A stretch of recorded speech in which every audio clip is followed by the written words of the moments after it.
Welcome to Beyond the Ocean. Here's a clip from today's guest.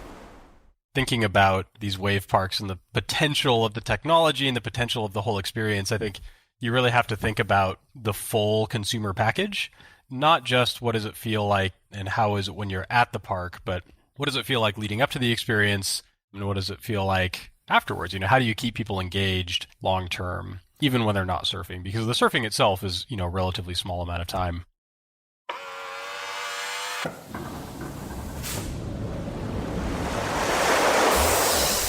Caught my first tube this morning. Sir. Welcome to Beyond the Ocean, the podcast exploring surf parks and the impact of technology on the future of surfing. We speak with technology leaders, investors, operators, and surfing legends to explore this exciting new movement. I'm your host, Chris Klusner.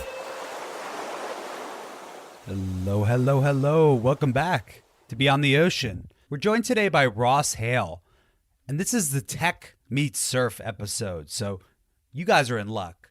Ross is a former managing director from Pivotal Labs, which is an extremely successful software development group. He's now the CEO of Artium, which is a Los Angeles and New York-based product development firm, which uses masterful and detail-oriented approaches to just build great digital products.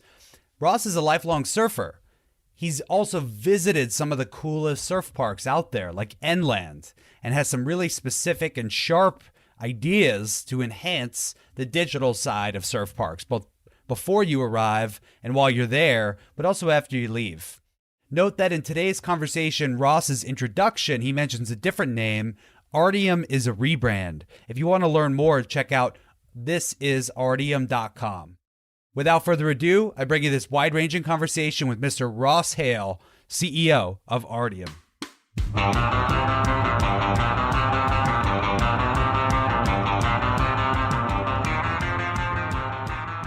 Hey, Ross, how are you? Thanks for coming on the show. I'm good. My pleasure. Really happy to be here. First time we can have someone on with a background like yours. Maybe that's the right place to start, as you can share with the audience a little bit more about yourself and your work. My name's Ross Hale. I'm both a surfer and a nerd, which is, you don't see a ton of overlap there unless you're talking about fin nerds, where there is more overlap. So I am the CEO of Fractal Technology, and we're a software development organization, and I've been in software development for coming up on 20 years now and been running my own company for about a year. And what we're about is really a dedication to the craft of software development and creating cultures where we can level up as individuals, level up as teams, and really just become true masters of our craft. Also, I'm a surfer and have been pretty much my whole life, having grown up in Santa Barbara. And it's interesting that those two circles are not super concentric very often, but I've actually found in this dedication to craft a lot of similarity and a lot of parallels between surfing and the approach to dedicating yourself to something that is so all-consuming in your life, and also on technology and software and how much dedication that takes. Some of the elements of deep work that you were mentioning in terms of the focus required to excel at surfing and focus on surfing, has some parallels to what it takes to excel at technical development and product development. Would you say that's a fair parallel? Yeah, I would. And I think it's interesting, it's especially relevant to these surf parks, which to me, as somebody who's very tech-minded and always has been, that's been my dream, from being a tiny kid in Santa Barbara, talking with my friends, what if you could have a pool that made waves and just surf it every day? And of course, growing up in Santa Barbara, you have to get used to long periods of no waves. When I think about deep work and how it relates to both software and surf parks, and deep work is basically this term for getting really into the zone, right? Something as surfers we're all really familiar with, this notion of kind of entering into a state of flow, getting into that zone where you're just catching a wave, doing a few turns, paddling out, catching another one. I mean, I get in the zone a lot at Rincon. That's a spot I surfed a lot growing up, where you basically, walk all the way up to Indicator, catch a wave to Rivermouth, catch a wave to the Cove, catch a wave in, then walk back up and just keep doing that loop over and over again. That to me is my ideal flow state. I think when you're in that state, there's actually been a lot of studies that show that's when you do your best learning, right? That's when you're actually improving yourself the most. And there's a term that was coined by a bunch of researchers that looked into this effect called deliberate practice. And deliberate practice is when you kind of intentionally put yourself into this flow state to push the boundaries of what you're capable of doing. When it comes to technology, in coding, right, you can enter that flow state by putting your headphones on, playing music, and really focusing in on the code and building a bunch of software. You can also enter that flow state by pairing up with someone else and focusing on solving a problem together. And so at Fractal, we're really intentionally creating a scenario where by doing your work, by creating the software, you're naturally entering this flow state and naturally entering this state of deliberate practice to improve yourself. Many people are aware of this Malcolm Gladwell notion of, 10,000 hours. It takes 10,000 hours to make yourself an expert. And, I think that definitely goes for pro surfers as well and being really good at surfing. That's so interesting to hear. And I'd love to just even go a little deeper. How do you kind of facilitate that from a strategy perspective or just very tactically with your teams? You mentioned putting on the headphones and just creating that space. Are there other tactics that you've seen work really well in a professional context, develop that deep work mindset? A big one that we use is this notion of pair programming. And what pair programming is, it's basically two developers sitting next to each other. One of them has their hands on the keyboard, and they're called the driver, and the other one is the navigator. And the driver is the one who's doing all the typing. And because of that, they have to think a lot about the minutia, really the details of the code that they're writing. Syntax is correct, hitting the right keystrokes, just kind of quickly laying down code. The navigator then has the space to basically think high level about the code that's being written. And so they basically just have a conversation with each other while they're working. And getting into that state of pairing, when you kind of hit that flow, 4 hours can go by, snap of a finger, and you've done a ton of work. So that's a great way to actually get sucked into this flow state. And because there's the social obligation bidirectionally with these two people, it kind of naturally prevents distractions, right? People won't kind of walk up and interrupt you. Even if an interruption does happen, one person's able to continue while the second takes care of that interruption. The most important thing about it, though, is you're able to get in 8 hours a day or so of true solid work writing code. Or if you're a designer, doing design. It's really about that, how do you spend more of your day in that zone doing that work and less of your day being interrupted by meetings, and especially in this pandemic world, the constant stream of Zoom calls and chat messages and Slack and, text and whatever. It's just such a massive interruption and kind of destroys people's productivity. So pairing is a massive one that we use. We also really intentionally block out time where when people are going to do work solo, we have everybody kind of turn off their notifications. You put your phone in a drawer away from yourself and basically create a space where you are not going to be interrupted at all. Because even just receiving the notification, hearing that little ping is enough to pull you out of that state where suddenly you're no longer kind of pushing yourself in both getting valuable work done and learning. So those are a couple ways we do it on the tech side. That's incredible. And was it the same at Pivotal? Was a similar playbook used there, or is this really something that makes Fractal unique? We pretty much did the pairing thing 100% of the time. I think maybe one difference between Pivotal and Fractal is Pivotal had a very, very rigorous way that they did that, including kind of like meetings scheduled every day at the same time. And regardless of the situation, we pretty much leveraged that playbook at Pivotal. Whether you were a social media app, we were going to kind of have the same development process as if you were like a major healthcare provider or something. It worked really well. It was better than a lot of other processes. I think where it kind of fell short is there are times when you just need to kind of custom fit the process a little more, and times when that default approach wouldn't yield the best result. So at Fractal, we've basically taken it and said, hey, let's try and inject a little more nuance and kind of create custom solutions for these different situations where the process you use for an app where if it crashes, somebody doesn't get to watch a video is naturally going to be different from one where if the app crashes, somebody dies, right? There's just different stuff you want to do.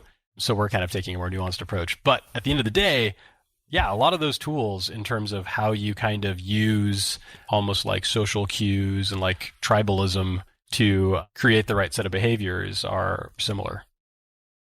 It's interesting when you try to, and when we transition a little bit to the surfing world, because there's definitely already, we're starting to see guys kind of like surfing with their Apple iWatches on or Apple Watches on, or, having like the GoPro attached to them. And then we're starting to see like electronics that are waterproof kind of change the dynamic of surfing. And just personally, I think you might fall in the same camp. I'm a little bit of a intentional laggard in that way.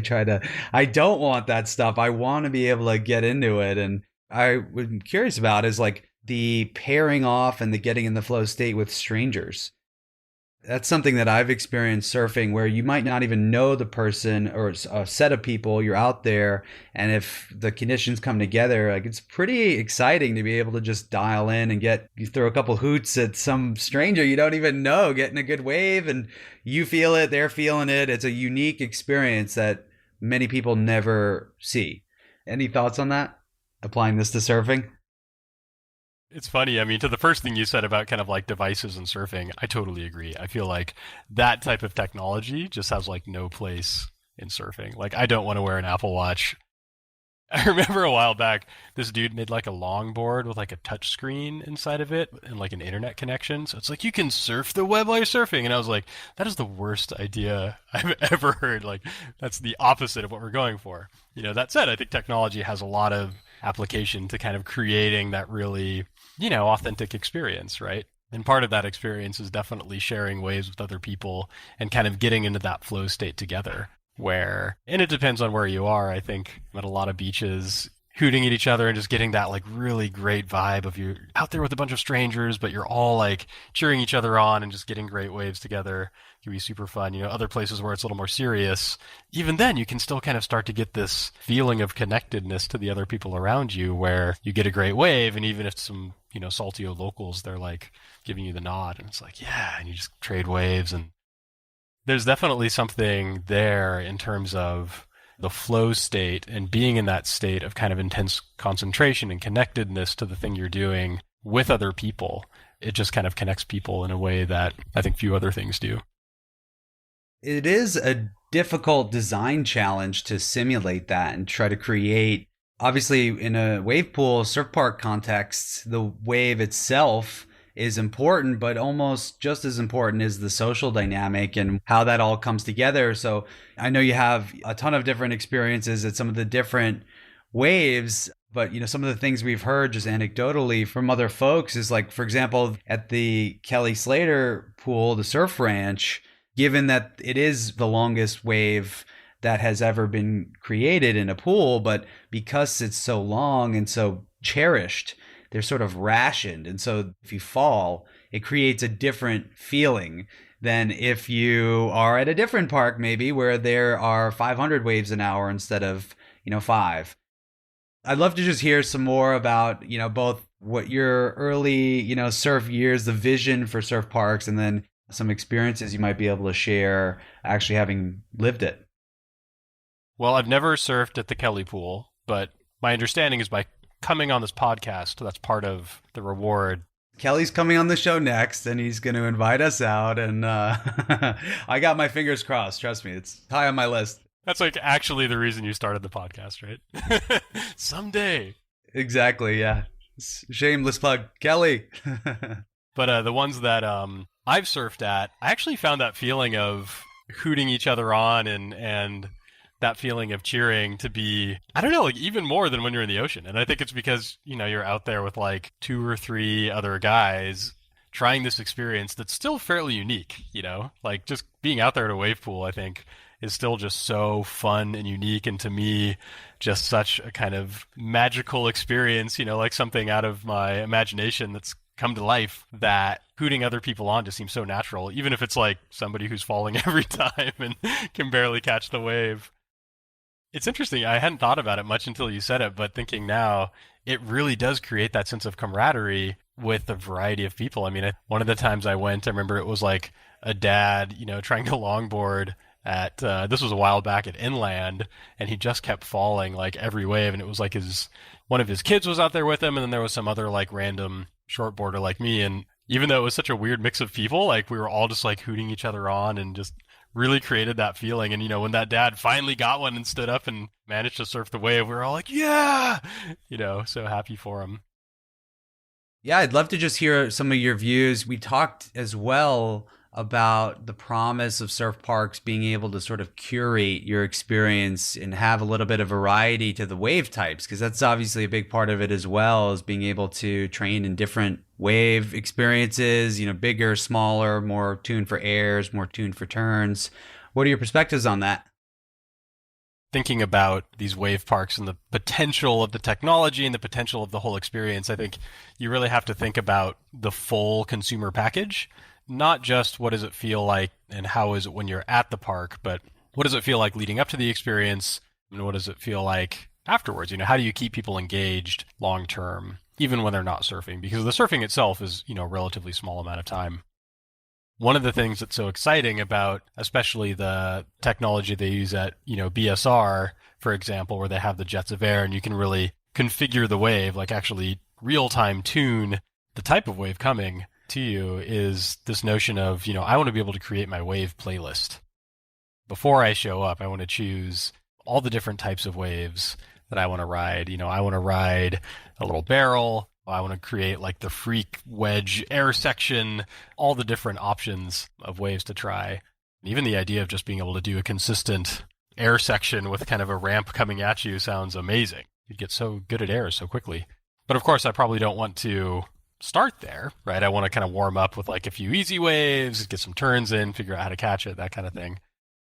So that idea of kind of having my playlist and tuning it over time, that would be so cool, right? And thinking about other things like that can really keep people engaged leading up to the experience, I think is really going to be, from a business perspective, what sets the winners apart, right? Like, how do you take that full experience and find ways to create interesting opportunities for the consumer to engage, even when they're not at the park, so that it's kind of always on their mind?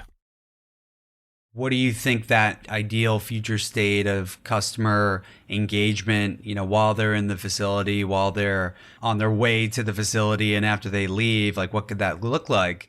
But maybe before we get there, I'd actually love, because I know you mentioned inland and you spent quite a bit of, at least a few sessions there. I'd love to hear just a little bit about that particular experience, because you described, for me, really the first time I'd heard in the level of detail you shared, what that wave was like, what the dynamic was like. I think that'd be really interesting to hear more about. Yeah, inland was great. I was building actually an office for Pivotal, for a software company in Austin at the time. And so basically every time I arrived at the airport, I would go straight to inland. And every time I left Austin, I would go to inland and then hop on the plane. Super, super fun wave. The whole place definitely was Texas. It was pretty scrappy. And toward the end, you kind of show up and they'd be like, all right, like about halfway down, there's a hole in the fence. And of course, the whole thing, it's kind of that Kelly Slater technology, but on a much smaller scale, where you have this kind of underwater foil being dragged by a giant cable to create the wave. And then you surf towards this chain link fence that basically protects you from getting sucked under by the hydrofoil. So, there were holes in the chain link fence. There were like rocks on the bottom of the pool somehow. You could feel kind of tears in the tarp that was keeping all the water kind of from draining down into the dirt. It was a scrappy operation at the end of the day, but so much fun. So much fun. The wave was actually pretty intense, and especially in the beginning. I think they realized after a while that they had the wave turned up too high because people were getting hurt. But in the beginning, it was like a head-high barreling wave breaking in like 10 inches of water, basically. So when you fell, you would really hit the bottom hard. That experience was super interesting. I'd say I was getting worried about it staying open because they had all these plans to open restaurants and to kind of create this like beach experience. But every time I went, it was never very crowded. And usually even the pool itself wasn't full, right? I was rarely surfing with kind of a full complement of people on both sides of the pool, which made me worry about the business model. And of course, eventually it sold to WSL actually, and they shut it down. To me, that kind of like showed me some of the challenges in the business model, I think. As much fun as it was, and as much as I enjoyed the fact that it wasn't very crowded, it often felt like there were more people working there than there were actually using the pool, which from a business perspective can't be good. So the challenge, I think, again, is going to be to find those alternate revenue streams. Like, it was fairly expensive. It was like $100 or something for an hour, and I'd usually go 2 hours. It's like $200 to surf. Even then, even with those prices, I think they have to find alternative revenue streams to really make the cost of operating that thing worth it, right? Because I have to imagine even just the power, right? Each wave you generate. I know that they've done the math on the Kelly pool, and it's like really expensive per wave, just the power being consumed. So you're going to have to find those ways to monetize all these other experiences, as crass as that is to say, right? I kind of hate to say that, but I think it's the reality we live in right now.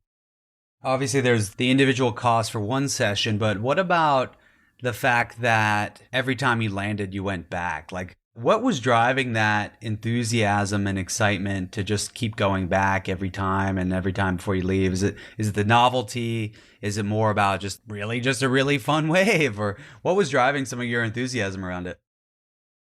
It was probably a little bit of both, but honestly, the thing that was so fun, well, there were a couple things. One was the novelty, obviously. The ability to try different boards. They actually had a really good selection of just different boards there. So trying Mayhem RNF at like way less leaderage than I would normally ride was fun, or trying a quadfish, or they just had a bunch of different fun boards to try that I normally wouldn't ride. So that was great. Like just being able to actually have a place where you could try different boards in the same conditions. For me, it's all about short, wide boards, whether it's a short board or a fish or anything. Like I want my volume and the width. I think that really kind of made me realize that. So that was a big part of it. The wave itself, it just presented you this opportunity to ride this really consistent wave where you know exactly what it's going to do as you're riding it, to a certain extent, right? There was a little bit of variation based on how much motion was in the pool, how many waves had broken before. They would start to behave a little bit differently, and there was obviously kind of some backwash and sidewash and stuff that could affect it. But for the most part, you knew that the wave was breaking in one direction, and you could just lay into every turn. So I felt like every time I went to the wave pool, that repetition made me a better surfer. And I think that's something that we're going to see as these wave pools become more pervasive and you have people that live right there. The level of surfing is bound to just go up by leaps and bounds because people are getting those repetition. They're going to put thousands of hours in that they wouldn't otherwise be putting in these wave pools. Yeah, and it's like riding time. It's not just time in water, which is, I've surfed a large number of times this year, but actually the number of minutes that I've actually been on a wave riding and training the actual act of surfing on a wave is quite low. I mean, probably less than 10% of the total time. Where here, that's flips on its head and it's a whole different ballgame. In case anyone hasn't seen it yet, what was the actual wave like at inland? So you mentioned BSR, which for folks that might Google it or take a look at it or just have heard about it, that's really where more of an air-oriented wave, where that's where some of the best air moves or, aerials and training for doing airs are coming out of. You see some of the pretty crazy tricks happening, like the kick flip, Superman finger flip, I think it's called, recently. But what was the wave like at inland?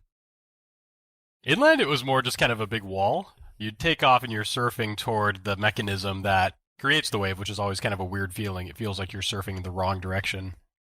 You were actually really staying in one place horizontally, kind of relative to the thing that's making the wave. You're not really making that progress, what would normally be across the beach, because it kind of keeps pushing you backwards.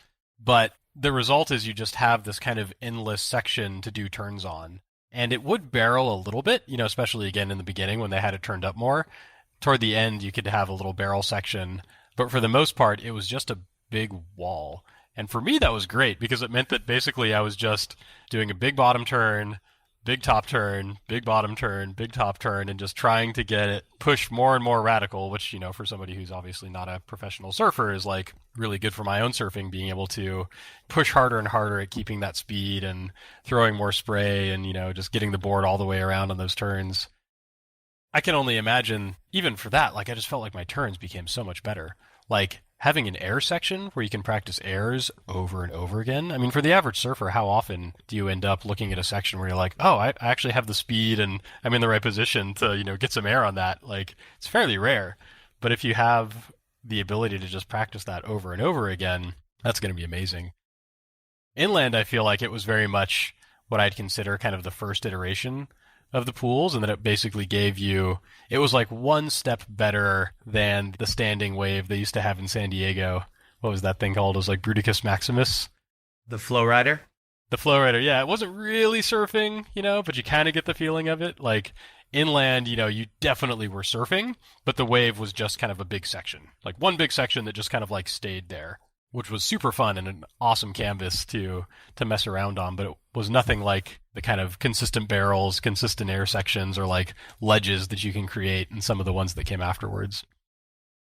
This might be a little bit tactical, but how do you think about the water? Like, so specifically water clarity, it's fresh water, it's not salt water. Like, what were your reactions, or what was that like, surfing in fresh water?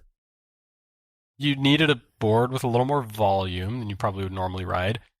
At inland, the water got really freaking brown. It was like very filthy, especially toward the end when they were about to close. So it was a little off-putting. So, I think it's probably nicer to have clear water. And then, of course, the whole brain-eating amoeba scandal happened at BSR, which was scary.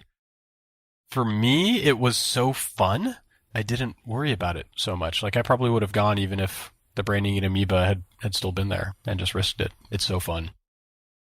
It's definitely glad that the industry as a whole has acknowledged that just like wave shape and venue design is important. Obviously, water management, filtration, basic safety stuff is also super important. Not that these facilities weren't doing that, but it's just come quite a ways over the last few years. Yeah, I really think that's no longer a concern. I feel like, and who knows whether it was actually even from the pool itself. I kind of doubt it was, frankly. It was more coincidence, probably. But it definitely created the conditions under which all of these parks are going to be taking tons of precautions. Did you think about insurance or anything like that going into it? Again, very, very tactical, but just since you've been to a few of these, you've thought about it a lot. Only insofar as there's a lot of operating costs. Again, coming at it from this kind of technology business perspective, I think the key to turning these into both childhood dreams come true and successful businesses are going to be finding ways to have additional revenue streams coming in. So like if I were building a wave pool right now, I would be calling up, Amazon and Twitch and figuring out how to partner right there. Live stream. Yeah, like I should be able to log in and just watch 24/7 people punting massive crazy airs that no one has ever seen before. Double Superman and triple clips and, whatever people are going to be doing going forward here. That to me seems like such an obvious one because it's 24/7 entertainment and you're going to be able to create a whole community around that. And I do think the community will end up different from your classical surf community, the one that I grew up with. Surfers are already pretty well programmed to pull up Surfline or your local surf cam and kind of take a peek. I don't see how that dynamic wouldn't apply perfectly to surf parks. And that sure would be fun to just be able to take a look, see what it looks like today, and schedule your time slot in there. So I definitely have used the surf cams myself for crowd testing. Like, dude, where do I want to surf today? Like, let me look at the camera and see how busy it is. Was that your experience that the scheduling, I know you mentioned it wasn't the busiest while you were there, but if it was busy, what's the right way to kind of manage that demand? Probably, I would imagine having a nice restaurant and place to grab a drink while you're waiting would be a nice thing. But yeah, I'd love to hear from your perspective, like what might make a best-in-class revenue, or I should say restaurant, bar, waiting area experience, and like how might you structure the demand if there was more folks than could go at one time? Like, how do you do that well without losing momentum?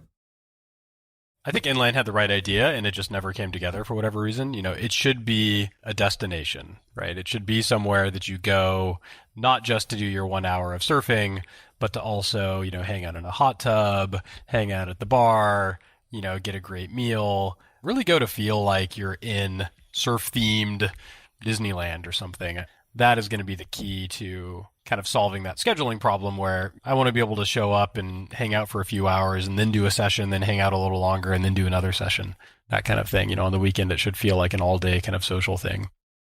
For me, coming from the tech side, it's really about those experiences around it. I can definitely imagine having parks where they make more money off of people watching the surfing than they do off of the surfing itself. Really using it as venues for contests, getting more serious about kind of the organized sports aspect of it, doing partnerships.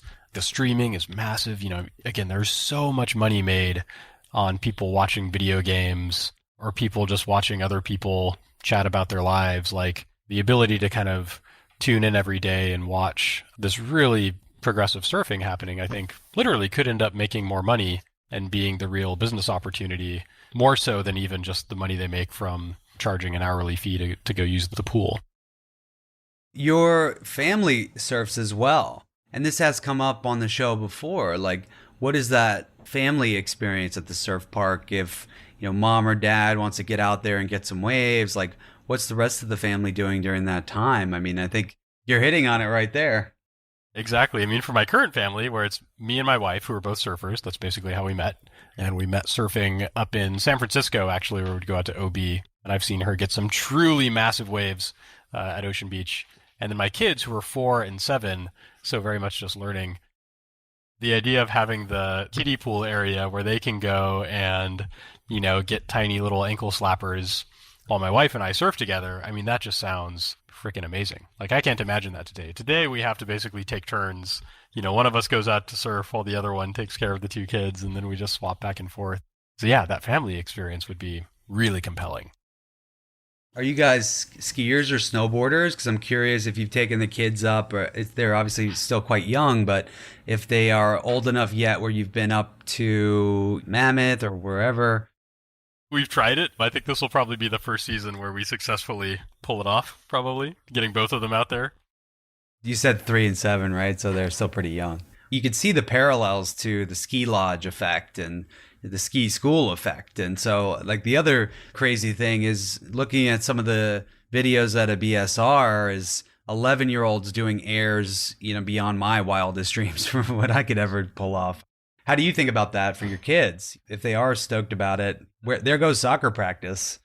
I kind of alluded to this earlier, and it does relate to what we do here at Fractal, that attention to keeping people in this state of deliberate practice and logging those hours of experience and basically constantly pushing themselves.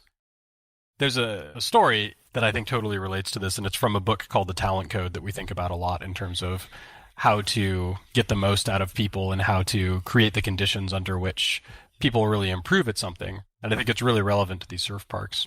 And this all happened back in the 1930s, where you had the airmail pilots working for a branch of the government that would eventually become the Air Force, but was not yet the Air Force. And they just died all the time. They basically just crashed all the time. People were terrible pilots pre-1930s for the most part.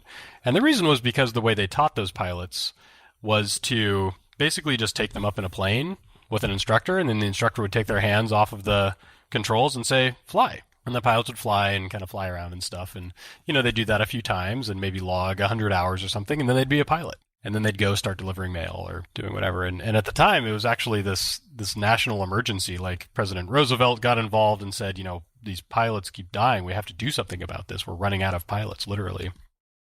World War II was looming at that time, right? And eventually the demand for pilots skyrocketed. And the way they solved this is there was this guy named Edwin Link who created this thing called the Link Trainer. And it was just a little box that had a bunch of flight controls in it and some pneumatic pumps and a little electric motor. And he pretty successfully simulated the cockpit of the planes that they had at the time so that they could actually have pilots log thousands of hours in this dinky little box pretending to fly before they actually went up and went into a plane. And really importantly, they learned how to fly off of the instruments alone, so if there was bad weather, they didn't have to rely on their own eyeballs to figure out where they were. They could actually land the plane even if it was foggy. That alone, that introduction of this little simulator, and just them spending these hours upon hours upon hours, not even flying for reals, but just pretending to fly in this thing that, pretty accurately replicated the experience, drastically improved the ability of these pilots and therefore reduced the amount that they crashed and died. To me, when I look at these wave parks, what I see are these Link trainers, right? The ability for these people to spend so many more hours drilling in all of these different conditions, whether it's airs or barrels or just turns, they're going to get so much more experience doing it. So I imagine the kids who are growing up now, who are putting in all of this time, they're just going to have so many more hours of experience surfing that, they'll be doing things that we can't even imagine. For my kids, if we manage to hopefully someday be located very near a surf park, if they build one, around us here in LA, the ability to progress just by being there day in, day out, it's going to be mind-boggling. From board design to the type of surfing they do, we're going to see this massive progression of the sport as a result. That's the holy grail right there, is get the whole family getting barreled and do it every weekend and even during the week. And part of me worries that in a controlled environment, you might create overconfidence, especially with kids that, they're out there surfing, they're out there all the time, and then all of a sudden they're out in the ocean and they're maybe taking more risks than they might normally, or kind of that's the negative side of it. I think the more positive side is hopefully it can create more people who are sort of environmentally conscious and think about things like, oh, maybe I shouldn't throw this garbage on the beach or pick up after myself because this is the natural part. These are the free waves. I got to protect these. Any thoughts on that? Having grown up in Santa Barbara when I did, which was kind of through the 80s and 90s, there was a real kind of self-consciousness about how authentic of a surfer you could be and what it means to be an authentic surfer. And of course, there was a lot of localism and all that stuff. And the wave pools and kind of everything that represents is in some ways completely the opposite. And I think there's a lot of people, especially people that I know and that I grew up surfing with, who are really bothered by that. The fact that it's like, oh, that's not authentic surfing. That's not real surfing. Real surfing is waking up at the crack of dawn and going to check it without any help and taking out the board that you shaped yourself and shredding these waves, right, in a very particular way. And I just completely always rejected that notion of there's only one way to go surf, and it has to be this very kind of authentic, self-conscious way that kind of is like aggro and macho. When you break it down, like, we're literally just adults in rubber suits, like frolicking in the water. There's nothing at stake, for most people. Unless you're a pro, there's nothing at stake. You're just out there to have a good time. So the notion of that localism and that kind of aggroness and aggression is just, I was like, why? We're not getting paid for this. Who cares? It's definitely a scarcity kind of mindset. Like, all right, I'm a local here, meaning I get priority over you, meaning that there's a fixed amount of waves and not enough for both of us. But it changes, that evolves. But I hear what you're saying there with the localism, and I've definitely seen it even growing up in New York. Most people don't even know there are waves in New York, but there is a very deep surfing culture, and there is deep bro-y localism. I may or may not have participated in said bro-y localism. Oh, me too. Yeah, it's part of it, but my hope is it's opens up people's minds a little bit, even if it is only in the pool, and hopefully makes it a little bit more fun all around. And would you tell your friends that the Santa Barbara folks back home, like, that you went to the parks, or do you kind of keep it as like you're a bit of a secret behind the scenes, or how do some of your surfing friends react to it? I totally tell them. I think when I was an impressionable teenager, you try and fit in and join the local crew. I grew up surfing the pit in Santa Barbara. That was like Bobby Martinez's local spot, and a bunch of people were all super hardcore and like salty old dudes drinking beer all day on the beach and, hollering at anybody who falls on a wave, right? So it was kind of a local scene, even though it's like Santa Barbara and the most accessible beach ever. When Costco started selling wave storms, and I bought one and tried it as a joke, and it was just so much fun to surf. And then I didn't realize that I was kind of participating in the soft top revolution that was coming, and this kind of different approach to surfing I think that it represented. I really just dropped all kind of pretense of being a hardcore, local, authentic surfer, because it just started to seem silly. Like I said, nothing at stake. We're just all kind of messing around here out in the waves. Like, why are we taking ourselves so seriously? There's no point. And then, of course, once you had people like Kalani Robb and JOB getting sponsored by Catch Surf and now doing wave pool stuff and just taking this totally different approach, I just think it's the best thing for the sport. The best thing for the sport of surfing is to not take itself so seriously and to realize that, it's just supposed to be fun. When I was growing up in surfing, it was really like there was one archetype of person that surfed. And without getting too political, like, it was basically like white dudes who liked punk rock, who lived by the beach, and like, that's who was surfing. That's it. No women, no underrepresented groups. It was just like this really, really narrow archetype. And I think part of it was that localism. Like what we didn't realize at the time is by kind of creating that exclusionary environment, it wasn't just like keeping the kooks out. It was keeping like whole groups of people out who just weren't comfortable in a situation where all these very similar looking guys are all like vibing each other and splashing and getting in fights and stuff. It just, there's tons of people who don't want to put themselves in that position. So we were kind of closing off the sport to all these different groups of people who I think would really love it and be really good at it. A little bit of an elitism element, like, okay, you can be a surfer as long as you live at the beach and ride something between 25 and 45 liters and Exactly. Every board has to be the same, like, Kelly Slater, super narrow potato chip of the right dimensions and everything. So, I think we didn't realize it at the time, but it really was exclusionary. So for me, like abandoning that quote unquote authentic surfing, which I think is hard because it's something we all grew up with. So there's a lot of nostalgia there. It's the best thing possible. We should move past that. We should move to something that's more inclusive, that really embraces the fun and, silliness of the sport. And when I think about my kids, that's what I want for them. I want them growing up in a surf community that's all about fun and connection to nature and doing something that doesn't involve computers and, involve looking at screens, but is just purely out there in nature, having fun, being connected, just enjoying it. With the wave pools, which is weirdly somehow related to this whole like soft top thing, I think, just the kind of ride anything movement, right? Just this kind of expanding of the mind in terms of what is possible with surfing and what are we going to allow ourselves to do and what are we going to allow ourselves to enjoy, right? I think the wave pools falls into that category of ride anything. That's what I want for my kids. I think that's going to help us stop taking it so seriously and help us, frankly, progress the sport into the future. That's what we need. I love that. And I couldn't agree more. And just so awesome to have you come and share. And you've been there, you've done that, as they say. And it's just really refreshing to hear that. I just couldn't agree more. And maybe that's a good way to segue us out. But as we do that, what's the best way for folks listening to learn more about you, connect, learn more about Fractal? Where should we send them? So check out our website at thefractalway.com.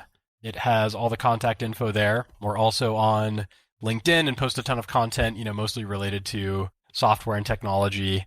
Yeah, I think that's probably the best way.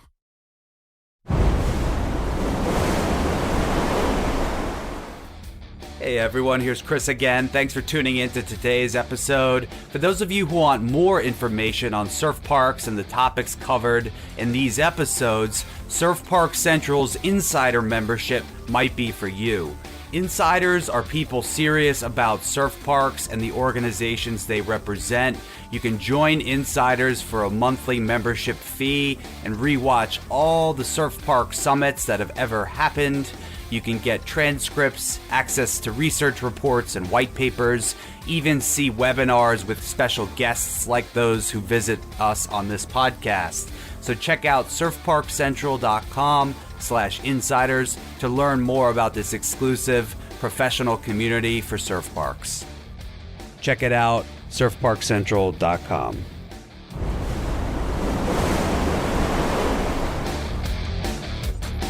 Thanks for listening, guys. This is Chris Klusner again, just with a few last-minute thoughts. Please do check out our website, beyondoceanpodcast.com, to subscribe to our newsletter and get exclusive updates from your local surf parks and out-of-ocean surfing experiences near you. You can also learn more about our sponsors and the incredible guests we host on the show. You can also access show notes and links. Anything that's covered in the podcast will be featured on the website. Again, it's beyondoceanpodcast.com. Check it out.